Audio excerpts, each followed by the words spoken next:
Ugliness and beauty are most themselves in each other's company. On the backside of Cinnamon Pass, Colorado, headed for Silverton, Sue and I drove through a valley that had been ravaged by mining. Its treeless mud-red slopes were littered with the twisted, rusting tools of someone's fortune. The miners left it looking like the surface of Mars. But just around a bend was another valley so verdantly pristine that my eyes felt like they were directly connected to my Creator.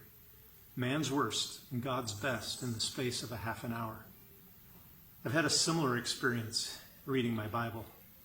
I slogged through the heart-sickening end of the book of Judges. My Bible innocuously entitled the story, The Levite and His Concubine. It's a drama so dark and bloody that you could not show it on network television. God's brutal honesty about the depravity of man and the consequences of evil. It is ugly. But just the other side of that dark valley comes the book of Ruth. Ruth isn't instantly beautiful. It's like passing between those valleys in Colorado. There's a transition from the scarred to the sacred. The book begins with disobedience, tragic consequences, and a woman so bereft she changed her name to Bitter. But in 4 short chapters, the full beauty of God's providential love unfolds. Noble, wealthy Boaz put his reputation and fortune on the line to rebuild the name of a disobedient dead man.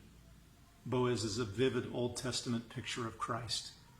What impresses me when reading the story is how Boaz treated his relatives, his destitute relatives. All the law required was that he leave the edges of his field uncut and allow the poor to pick up what the harvesters had missed. Boaz went beyond the law and showed grace. He gave these orders to his men concerning Ruth. Let her gather among the sheaves and do not reprimand her.